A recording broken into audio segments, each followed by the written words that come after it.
Hello and welcome to this webinar.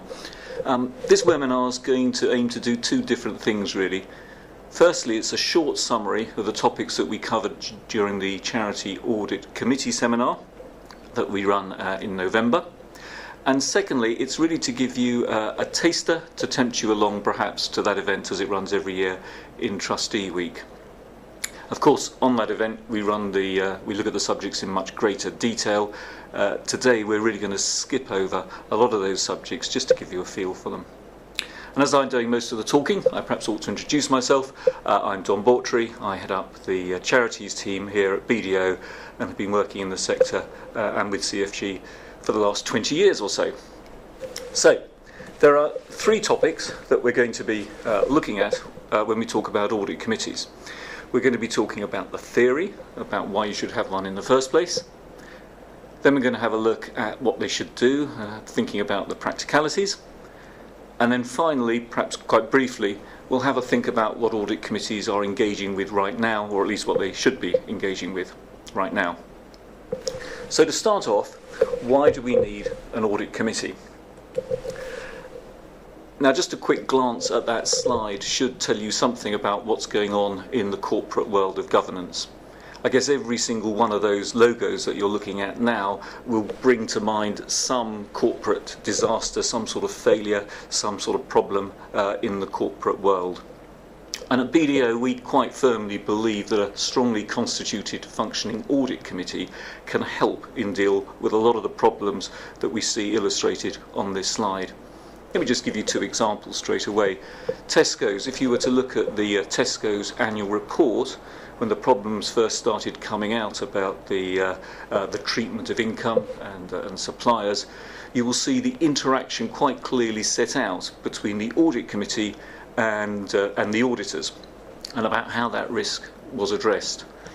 That's because quoted companies report their activities and their transactions, as you like, with audit committees in a different way to charities, but it's something we'll look at later on. And then FIFA, another interesting example, perhaps closer to a not-for-profit. And FIFA, very explicit comment in all the hearings afterwards and in all the discussions about the role of audit and the scope perhaps for internal audit as well, and how seriously the auditors were taken. So the role of audit, the function of an audit committee, pretty central to virtually every example on that slide.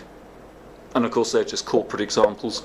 We could easily have added on kids company, and you might think there that a well-functioning audit committee might have solved a few problems as well. So that's the theory, if you like, of audit committees and how they might be able to help. But what are the key features of an audit committee? What will they actually be doing? Well, it's interesting that there's very little guidance from the regulators in the registered charity sector on audit committees. There is guidance from other regulators in other parts of the sector, in the exempt sector in particular, but for registered charities we're a bit lacking. So the Charity Commission guidance on internal financial controls does say about trustees considering the need for an audit committee, but really that's about it. So we have to look elsewhere. And the key guidance that we're going to be focusing on as we work through this short session is the guidance from the Financial Reporting Council, the FRC.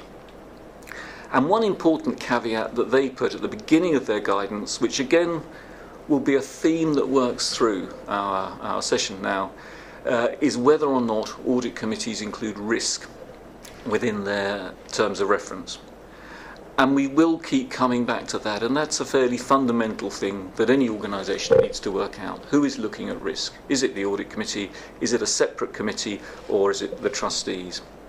So as we go through, we'll keep touching on that, and it will affect, to some extent, the role and the composition and the number of meetings that an audit committee might have.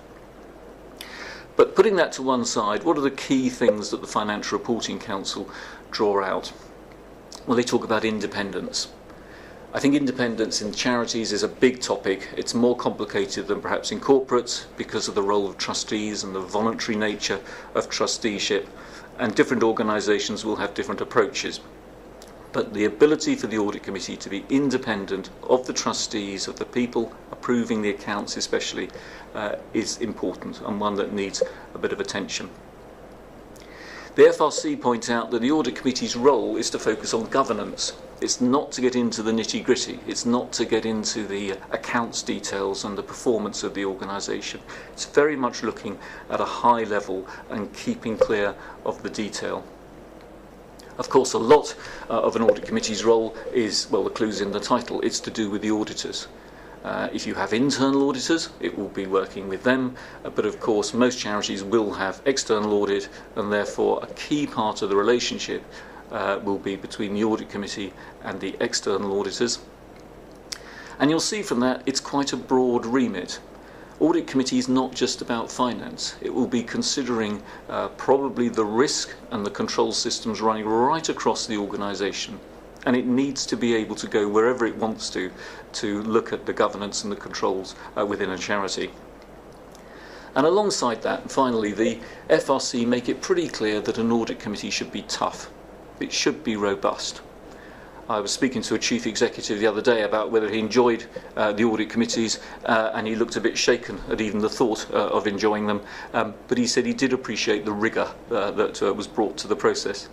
And that's important. Audit committees need to be challenging, even at the same time, whilst they will be supporting the chief exec and the executive team. So that's a bit about the features. We spent a lot of time discussing that on the half-day event because, as you can imagine, many charities have very different takes on how that works out. So moving quickly on those to what does an audit committee actually do? What are the practicalities? And on the half-day course we look at three different topics. We look at the programme of work, we look at the membership, and then we consider effectiveness. And on this webinar now, we're just going to spend really one slide's worth of detail on each of those subjects, just to give you a flavour of the subjects that you might be thinking about. So in terms of the programme of work, here's a schematic that just sets out the typical programme. And this runs over 4 meetings a year. The Financial Reporting Council suggests that you need at least 2. It's probably going to be 3. But there is a natural cycle. You're almost bound to have some sort of meeting discussing with the auditors the planning for the audit work, and therefore you're certainly going to have a meeting at the end of the audit before the annual report is signed off, approving the accounts, the annual report, and the auditors getting the feedback from the auditors.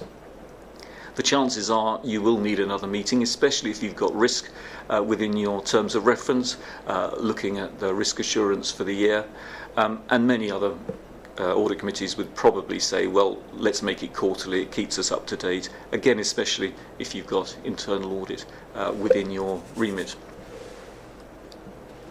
What about membership? I think there are 2 things in the sector that are idiosyncratic about a charity and audit committee. The first one we've already touched on really, and that's this idea of independence.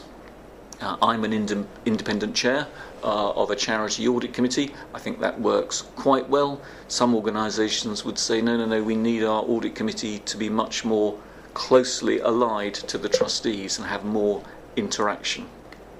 That's one topic you need to work out within your own organisation, really.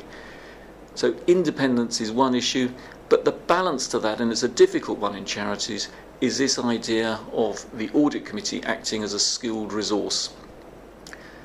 I think many charities will lack the detailed expertise that will keep trustees up to date with accounting and audit developments and feel comfortable that they're fully au fait with financial reporting standards. So it's quite common to look to the audit committee to reassure the trustees about topics like that. And therefore the audit committee becomes a sort of skilled resource, a delegated committee doing the trustees' job for them. And although that's useful, it's probably quite important to remember that that isn't actually the reason an audit committee exists. It's there more to act as a watchdog, as a guardian over governance, rather than as a delegated committee. Now, charities always have to cut and shape the sector's requirements to suit themselves, but that is a balance that you often have to strike between independence and the role of the audit committee providing that skilled resource. And then finally a comment about effectiveness. I think this is the subject that the charities most often overlook, and it's one the Financial Reporting Council emphasise quite strongly in their guidance to listed companies. And they draw out, I think, these three headings that are worth thinking about as an audit committee works out for itself whether it's effective. So one is this point about who makes up the committee, who's involved on it. Is it actually competent to look at the subjects that it's looking at? Secondly, does it have enough time and resources? And we've touched on that already, but there needs to be more time available to the audit committee than just the meeting time. The executive need to make themselves available to the committee, and the audit committee should probably have its own budget. If the audit committee wants to investigate a particular area, it needs to know that it can do that if it wants to. And finally, and perhaps the easiest bit of it all, but the one that's least often done, is this idea of reporting back. And there are two sections to that, really. One is the audit committee reporting back to the board. That probably happens fairly naturally because chairs of trustees, chairs of audit committees are often on the trustee board. But there should perhaps be an annual report where the audit committee tells the board what it's been looking at and shows that it's discharged its functions. And then the second element would be reporting to the membership or within the annual report about what the audit committee has done. And again, that's a quoted company model, but it's an increasing sign of good governance that an audit committee can demonstrate to the readers of the accounts that it's discharged its responsibilities.